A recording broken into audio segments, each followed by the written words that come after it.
जय हिंद, नमस्कार प्यारे साथियों। आज हम सभी फिजिक्स का एक ऐसा चैप्टर पढ़ेंगे जो कॉम्पिटिटिव एग्जाम से लेकर के सभी छात्रों के लिए अनिवार्य है उसको पढ़ना। उसको हम प्रकाश के नाम से जानते हैं और इसका हम प्रकाश जो चैप्टर है इसको हम शुरुआत से पढ़ते हैं। आखिर प्रकाश है क्या, ये फिजिक्स में इसको पढ़ने की आवश्यकता क्यों पड़ी, इन सारी चीज़ों को आज हम देखेंगे इसमें, इस चैप्टर में। तो मैंने पहले लिया प्रकाश। ये क्या है? प्रकाश। ठीक, प्रकाश होता क्या है, प्रकाश कहते किसको हैं, प्रकाश दैनिक जीवन में क्या सहायता करता है, हमारे दैनिक जीवन में इसकी क्या उपयोगिता है, इन सभी चीजों को हमको समझना होगा, जानना होगा। तो हमको पता है कि बिना प्रकाश के, without light we can not see any object, अर्थात बिना प्रकाश के हम किसी भी ऑब्जेक्ट यानी किसी भी वस्तु को देख नहीं सकते। तो हम यह कह सकते हैं कि प्रकाश एक ऐसा माध्यम होता है जिसकी सहायता से हम किसी वस्तु को क्या करते हैं, आसानी से देखते हैं। तो हम यह कह सकते हैं कि प्रकाश एक माध्यम है, या फिर हम कह सकते हैं कि प्रकाश एक प्रकार की ऊर्जा है। हाँ, ये भी कह सकते हैं, प्रकाश एक प्रकार की ऊर्जा है, ये भी हम कह सकते हैं। और ये माध्यम भी होता है, ये सहायता प्रदान करता है मानव के दैनिक जीवन में किसी भी वस्तु को देखने के लिए। ये जो रंग बिरंगा संसार आपको दिखाई दे रहा है, कहीं आपको फूल दिखने को मिलेगा, कहीं आपको तमाम प्रकार के रंग बिरंगे संसार दुनिया देखने को मिलेगी। आप जंगल में चले जाइएगा तो आपको तमाम प्रकार के कलर्स देखने को मिलते हैं।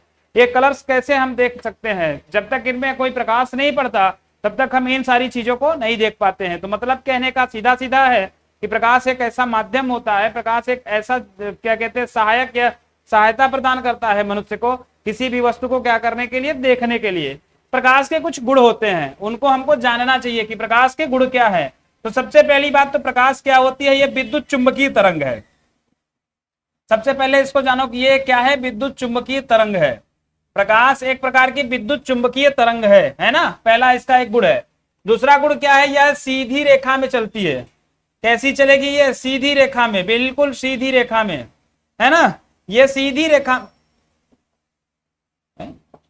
ये सीधी रेखा में चलती है। मैंने क्या कहा, प्रकाश एक ऐसा माध्यम होता है जिसकी सहायता से हम किसी वस्तु को क्या कर सकते हैं, देख सकते हैं।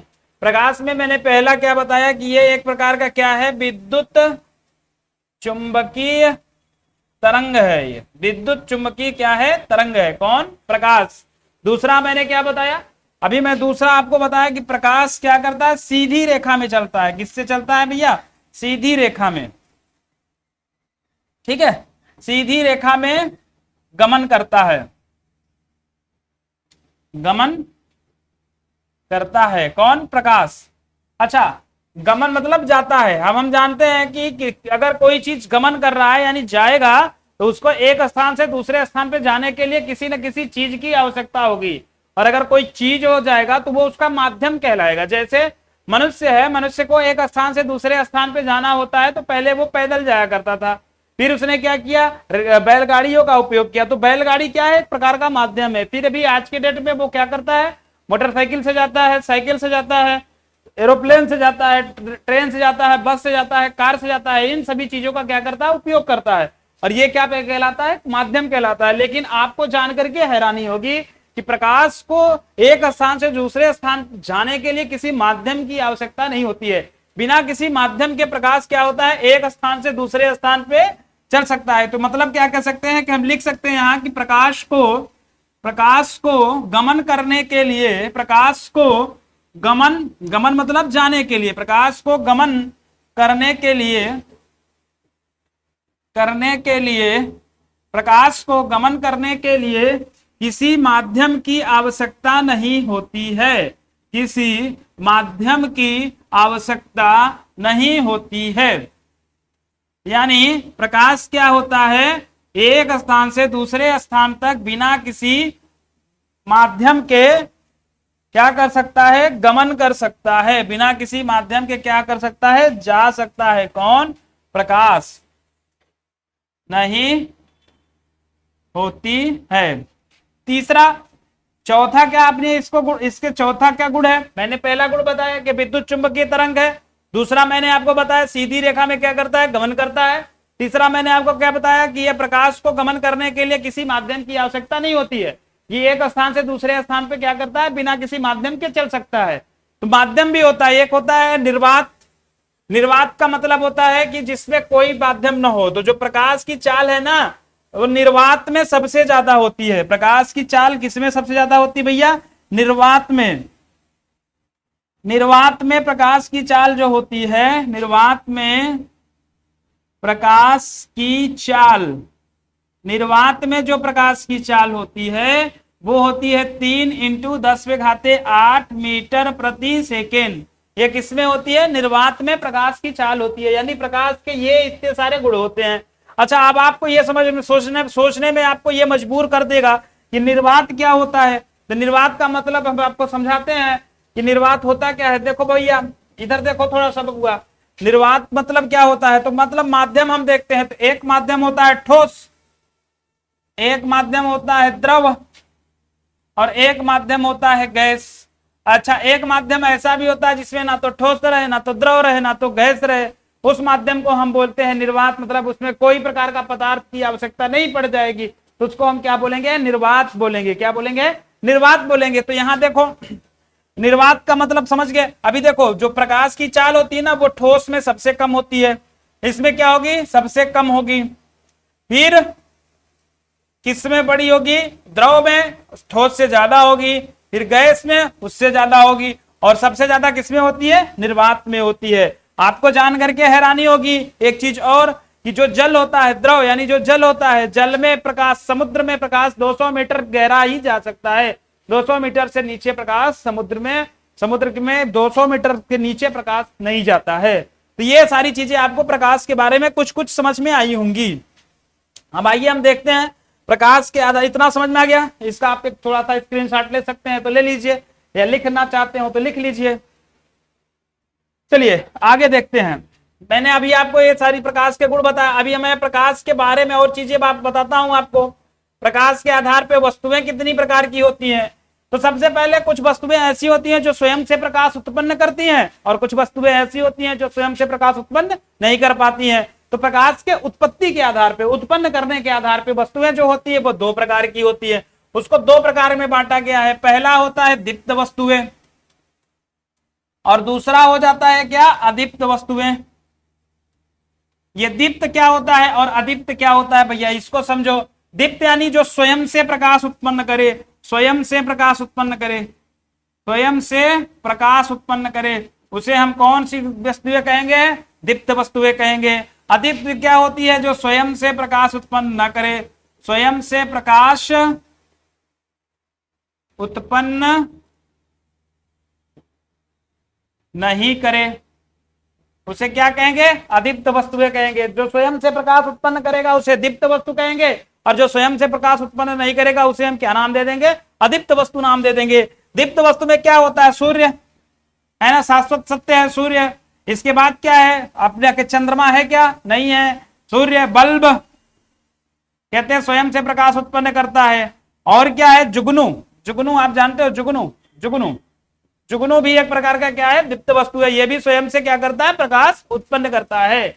अदीप्त वस्तु में क्या आ जाएगा, चंद्रमा। चंद्रमा स्वयं से प्रकाश उत्पन्न नहीं करता है, यह किसी दूसरे, मतलब दूसरे सूर्य के प्रकाश से क्या होता है, चमकदार बनता है, सूर्य के प्रकाश से इसकी चमक होती है। अच्छा, आपको एक चीज और जानना होगा, जो सूर्य का प्रकाश है वो पृथ्वी पर कितने समय में आता है। तो जो सूर्य का प्रकाश है, सूर्य का प्रकाश पृथ्वी पर पहुंचता है तो वो पहुंचता है 8 मिनट और 1.6 सेकेंड में। 8 मिनट 1.6 सेकेंड, इतने में क्या होता है, सूर्य का प्रकाश जो होता है वो पृथ्वी तक पहुंचता है। और वहीं चंद्रमा का जो प्रकाश होता है वो पृथ्वी तक कितने सेकेंड में पहुंचता है। तो जो चंद्रमा का प्रकाश होता है वो 1 मिनट और कुछ सेकेंड में क्या करता है, पहुंच जाता है। ये सारी चीजें कुछ जानकारियां थी अपनी क्या की, प्रकाश के बारे में। आओ कुछ और कुछ चीजें सीखते हैं प्रकाश से रिलेटेड। अब मैंने प्रकाश से रिलेटेड आपको बताया दीप्त वस्तुएं, अदीप्त वस्तुएं बताया।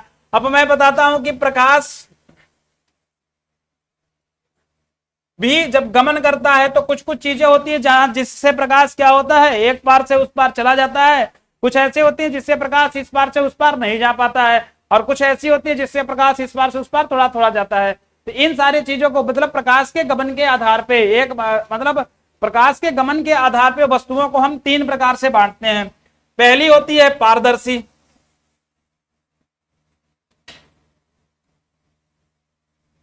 और दूसरी होती है अल्प पारदर्शी,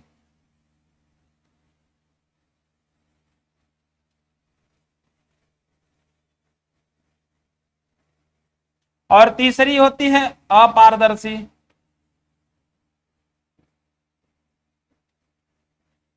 पारदर्शी क्या होता है, अल्प पारदर्शी क्या होता है, और अपारदर्शी क्या होता है, इसको समझते हैं। पारदर्शी का मतलब होता है जिसमें से प्रकाश इस पार से उस पार चला जाए। एक ऐसा साधन, एक ऐसा माध्यम जिसमें से प्रकाश इस पार से उस पार चला जाए, उसे हम कौन सा माध्यम कहेंगे, पारदर्शी माध्यम कहेंगे। जैसे अभी आप चश्मा देखते हैं, चश्मा लगाते हैं, वो चश्मा जो लगाते हैं उसमें आप इस पार से उस पार देख लेते हैं कि नहीं देख लेते हैं।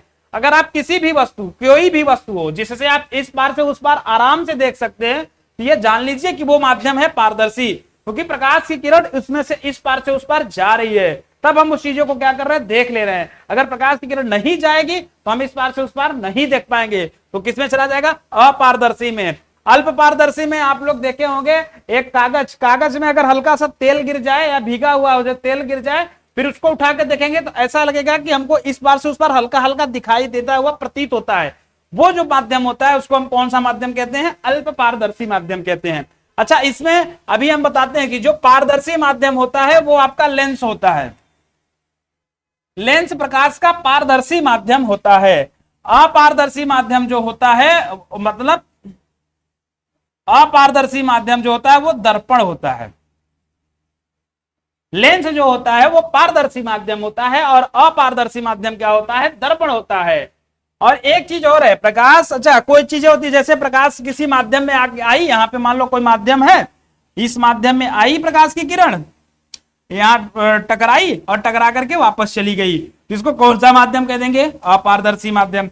एक माध्यम से में ऐसे जैसे वायु है, वायु से जब प्रकाश जल में जा रही है तो क्या हो रहा है, ये क्या हो रही है, यहां से हिल जा रही है, अंदर चली जा रही है, तो इसको कहेंगे कि ये क्या है, पारदर्शी माध्यम हो गया, वायु से जल। लेकिन कुछ कुछ माध्यम से ऐसे होते हैं जहां प्रकाश की किरण उसमें टकराती है और टकरा के उसका बिखराव हो जाता है, जिसको विक्षेपण कहते हैं, है ना। वो अभी आप उसमें पढ़ोगे, जैसे प्रिज्म विक्षेपण, प्रिज्म में प्रकाश का विक्षेपण। इसमें क्या होता है, प्रकाश की किरण आती है, टकराती है, टकराने के बाद उसका बिखराव हो जाता है, वो इस तरीके से ऐसे कुछ कैसे ऐसे करके बिखर जाती है।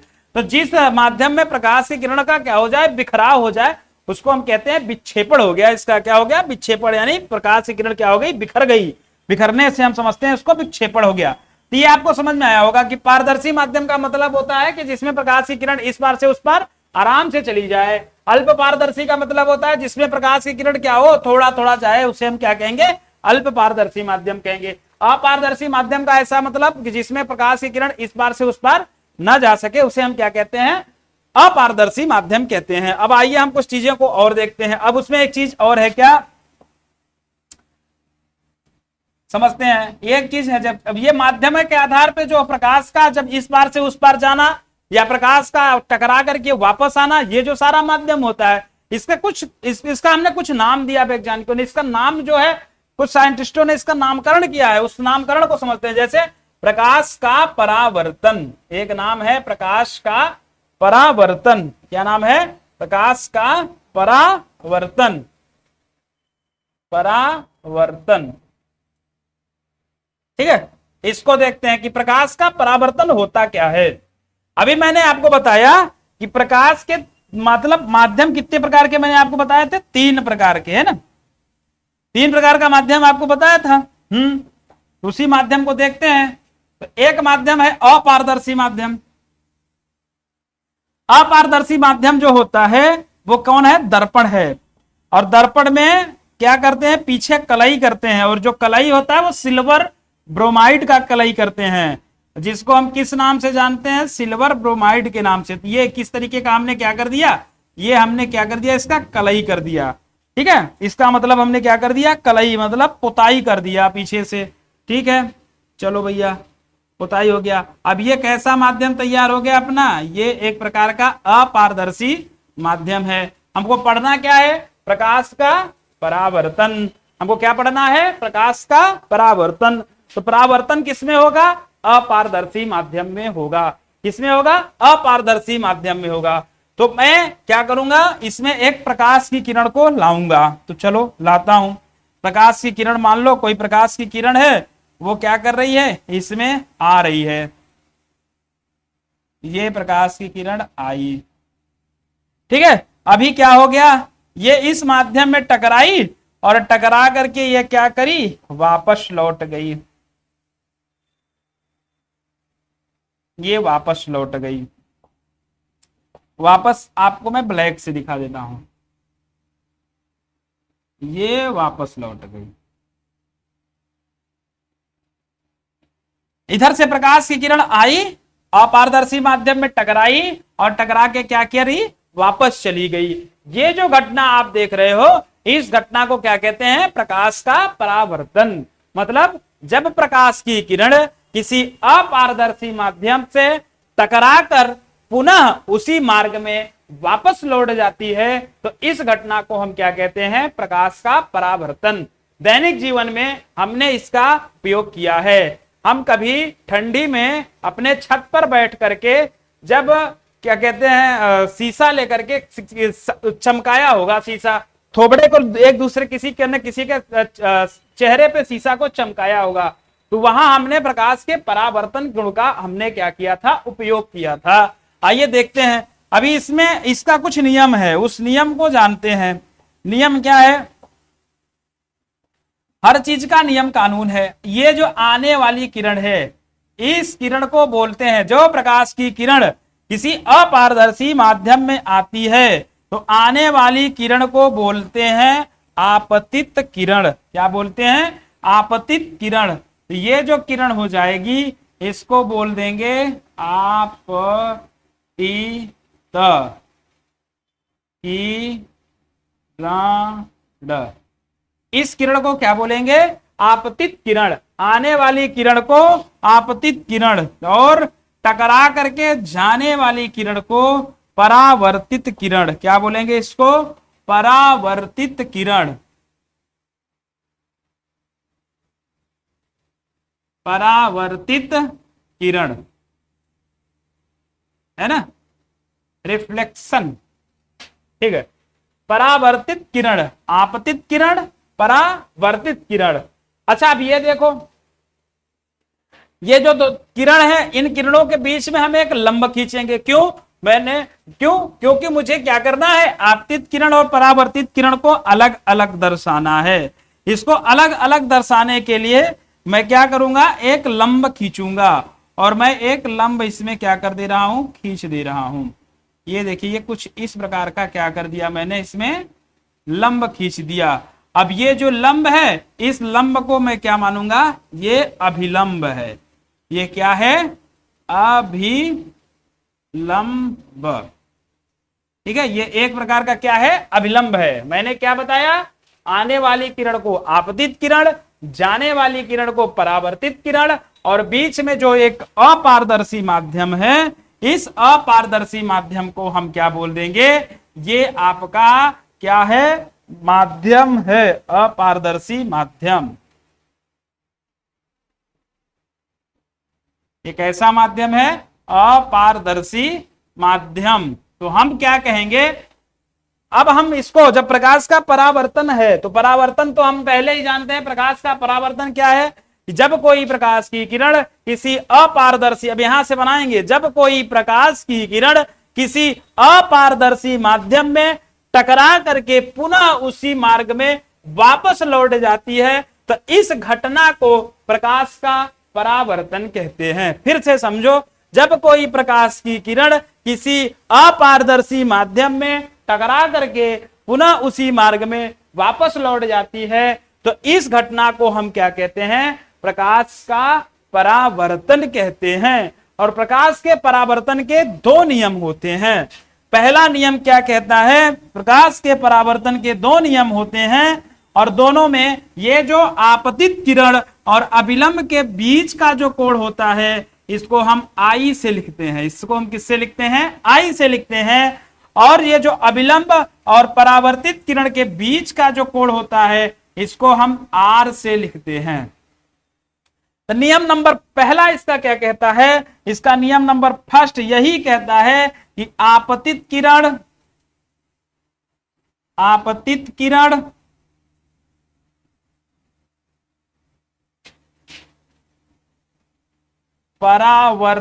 किरण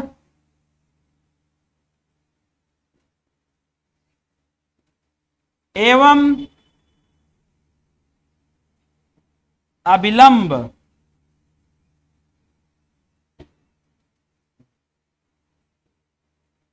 एक ही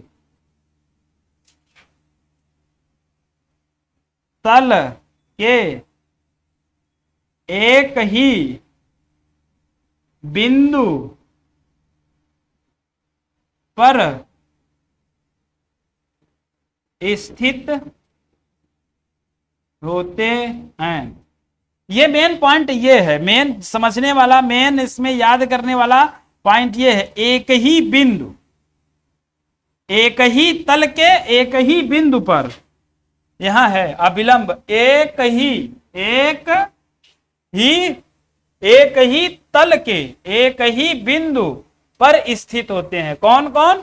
आपतित किरण, परावर्तित किरण और अविलंब, तीनों एक ही तल के एक ही बिंदु पे क्या होते हैं? स्थित होते हैं। यहां देखो बिंदु एक ही है, इसी पे तीनों हैं, आपतित किरण भी, परावर्तित किरण भी और जो अविलंब हमने खींचा है, ये तीनों क्या है? एक ही तल के एक ही बिंदु पर स्थित होते हैं। और क्या एक नियम आता है, एक नियम और है, वो कहता है कि आपतित किरण कोण, आपतित किरण और अविलंब के बीच बनने वाला जो कोण है उसको मैंने आई से लिखा है, और आई को हम बोलते हैं क्या? आई आपका होता है आपतन कोण। क्या होता भैया? आपतन कोण। और आर जो होता है ये आपका होता है परावर्तन कोण। तो ये कहता है आपतन कोण और परावर्तन कोण आपस में बराबर होते हैं। कहने का मतलब कोण आई बराबर कोण आर होता है। यानी जितने एंगल में जो प्रकाश की किरण आ करके अविलंब में टकराएगी, सेम उतने ही एंगल से वो उस जगह से क्या होगी? वापस जाएगी। और ये जो एंगल है, इस एंगल को हम किससे नापते हैं? अविलंब से नापते हैं। किससे नापते हैं? अविलंब से। अविलंब के अलावा और हम किसी से इसको नहीं नापेंगे। ठीक है, इतनी बात आपको समझ में आई कि नहीं आई बताइए। अब इसमें से एक आध दो न्यूमेरिकल्स जो होते हैं, एक आध दो सवाल जो होते हैं, उन सवालों को हम क्या करेंगे? लगाएंगे। इसमें भी कुछ सवाल आते हैं, जैसे उन सवालों को हम क्या करेंगे? लगाएंगे, है ना।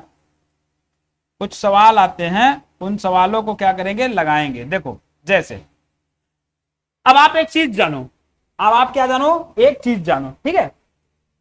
चीज ये जानो कि अभी आपने एक चीज देखा यहां पे, ये जो चीज है, ये चीज, ये फिगर को मैं अगले जगह पे बना रहा हूं, ठीक है। यहां मैं बना दे रहा हूं, चलो यहां बना रहा हूं। मैंने क्या किया था? एक अपारदर्शी माध्यम मैंने क्या बनाया था? अपारदर्शी माध्यम। और इस पे मैंने क्या किया? एक आपतित किरण को खींच दिया, और फिर मैंने क्या किया? एक परावर्तित किरण को क्या कर दिया था? इसमें से लेके चला गया था, ये परावर्तित किरण हो गई थी, ठीक है। फिर मैंने क्या किया? इसमें एक अविलंब खींच दिया, ये। अब मैं इसको कह रहा हूं कि इसमें कुछ न्यूमेरिकल्स आते हैं। न्यूमेरिकल्स क्या आते हैं? मान लो यहां कह दे, ये जो आने वाली किरण है इसको क्या बोलेंगे? अगर कह दे कि कोण आई बराबर 43 अंश है, तो कोण आर का मान बताओ।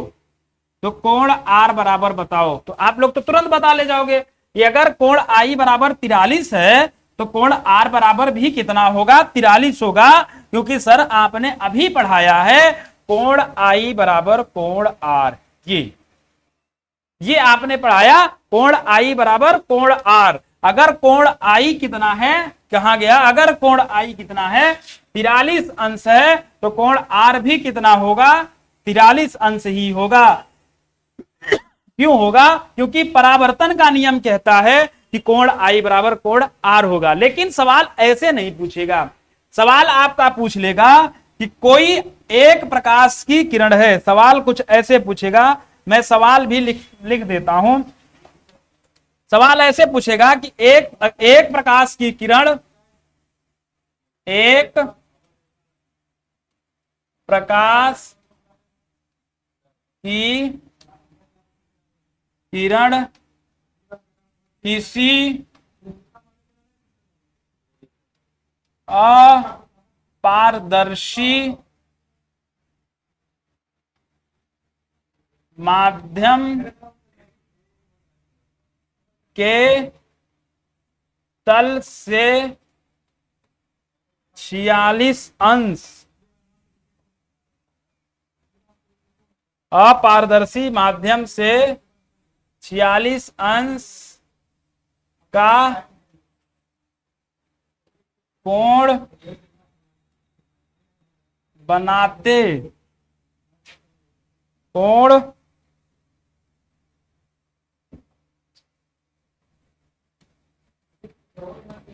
बनाते हुए टकरा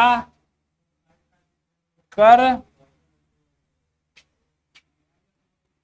वापस चली जाती है तो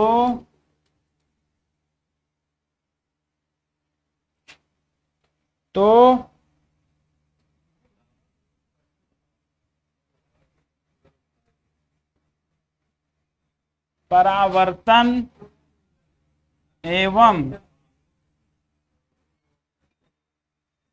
अपवर्तन कोण ज्ञात कीजिए। चलो सवाल ये आ गया। सवाल क्या कह रहा है कि एक प्रकाश की किरण है, वो क्या कह रही है, किसी अपारदर्शी माध्यम के तल से। अब यहां देखो थोड़ा सा यहां इसमें क्या हो गया, डिफरेंट आ गया। कह रहा है अपारदर्शी माध्यम के तल से 46 अंश का कोण बना रही है। कहां से? तल से 46 अंश का कोण बनाते हुए टकराकर वापस चली जाती है। तो इसका क्या है, आपको निकालना है परावर्तन एवं अपवर्तन कोण बताना है। अब आ जाओ इसमें सवाल को बनाते हैं, इसका फिगर बनाते हैं। तो सबसे पहले क्या करेंगे, अपारदर्शी माध्यम बना लेंगे। चलो अपारदर्शी माध्यम बना लेते हैं, है ना। अपारदर्शी माध्यम बना लेते हैं। ये देखिए ये है अपारदर्शी माध्यम, ठीक है। ये अपारदर्शी माध्यम हो गया।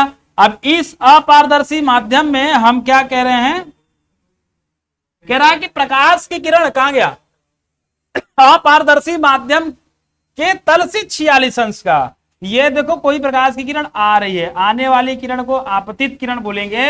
अब ये तल से बना रही है, तो तल ये है, यहां से ये बना रही है 46 डिग्री का, ये अंश दिया हुआ है। और फिर यहां से ये चली गई वापस, लौट गई, ठीक है। अब ये आपका क्या पूछ रहा भैया, अब ये आपका सवाल पूछ रहा है कि अब आप मुझे इसका आपतन कोण और परावर्तन कोण बता दो।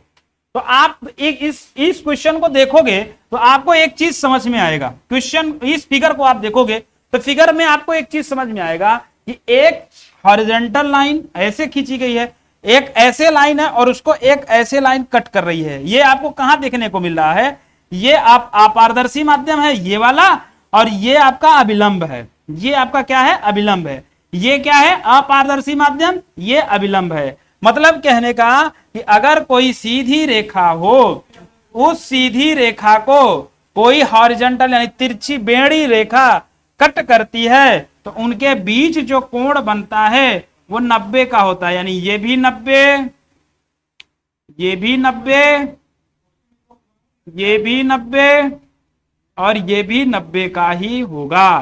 तो भैया यहां देखो, ये कितने का, ये 90 सर जी, ये कितने का, ये भी 90, ये कितने का, ये भी 90, ये कितने का, ये भी 90। बात कुछ कुछ समझ में आ रही है? कुछ कुछ बात समझ में आ रही है? समझ में आ रही है कि नहीं आ रही है? बोलो, समझ में आ रही ना? हाँ बोलते चलो। क्या मैं कह रहा हूं, ये जो अभिलंब है, ये अभिलंब यहां ये अभिलंब है, और ये एक प्रकार का ये जो माध्यम है, ये माध्यम, ये माध्यम है, ये अभिलंब है। इन दोनों के बीच कितने का कोण बन रहा है बताओ मुझे जरा सा। इन दोनों के बीच ये जो कोण बन रहा है ये बनेगा 90 डिग्री का। कितने का बनेगा? 90 डिग्री का। और तल से कितना दिया हुआ है? 46। तल से कितना दिया हुआ है? 46। और ये क्या होता है? ये, इसको हम आपतन कोण बोलते हैं। आपतन कोण आई इसको बोलते हैं कि नहीं? इसको आई बोलते हैं कि नहीं? बोलो। अभी हम पढ़े हैं, देखो यहां देखो, नहीं समझ में आ रहा था, यहां देखो, ये देखो कहां गया आई, इसको पढ़ के रखा है कि नहीं? आपतन कोण आई, तो बताओ आई पढ़ के रखा है ना, तो बताओ आई प्लस 46, आई प्लस 46 यानी 46 डिग्री बराबर कितना हो जाएगा? 90 डिग्री। होगा कि नहीं होगा? तो बोलो। तो कोण आई का मान कितना हो जाएगा? 46 उधर चला जाएगा, तो 90 माइनस 46, तो कोण आई का मान कितना आएगा? बोलो, घटाओगे तो कितना आएगा? 44। 44 अंश आएगा। 44 अंश। कोण आई का मान कितना आ गया? 44 अंश आ गया। जब कोण आई मतलब आपतन कोण, कहां गया? आपतन कोण। अपवर्तन या आपतन? अपवर्तन कहां से आ गया जी? आपतन लिखना चाहिए था। चलो ठीक, यहां आपतन होना चाहिए, अपवर्तन नहीं होगा, आपतन। ठीक है, आपतन। चलो, आपतन कोण, आपतन कोण कितना आ गया? 44 अंश आ गया। तो परावर्तन कोण कितना होगा ये बताओ? कोण आई बराबर कोण आर। कोण आई का मान 44, तो कोण आर का मान कितना हो जाएगा? 44। यही कहता है नियम। ये सवाल इस तरीके से, सवाल में कुछ था नहीं, बस छोटा सा इसने क्या कर दिया था? बदलाव कर दिया था। ये कितना आ गया? ये भी 44, ये भी 44। ये बात समझ में आया कि नहीं आया? अगर ये चीज समझ में आ गई होगी तो आपको अब इसमें से कोई भी चीज आपको छूटेगा नहीं। ये सवाल मैंने थोड़ा सा इसको डिफरेंट था, ये सवाल मैंने इसीलिए दिया था आपको, बाकी आपको इतना हार्ड और इतना टफ सवालें आती नहीं है।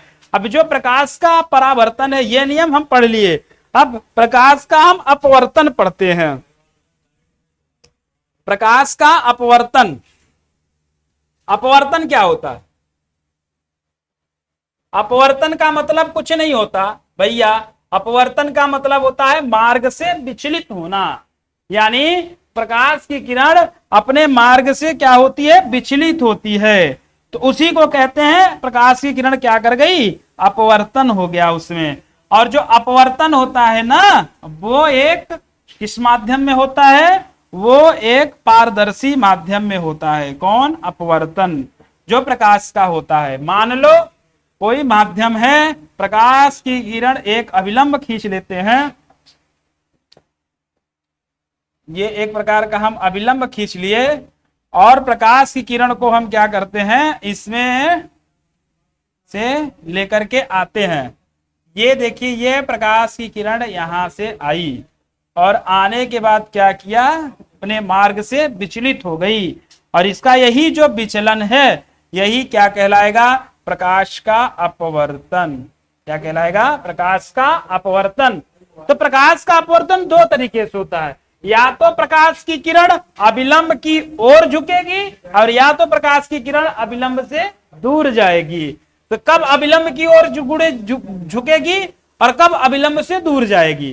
तो जब प्रकाश की किरण सघन माध्यम से विरल माध्यम की ओर चलती है। कैसा माध्यम रहे? सघन माध्यम, और उससे किधर की तरफ चले? विरल माध्यम की ओर चले।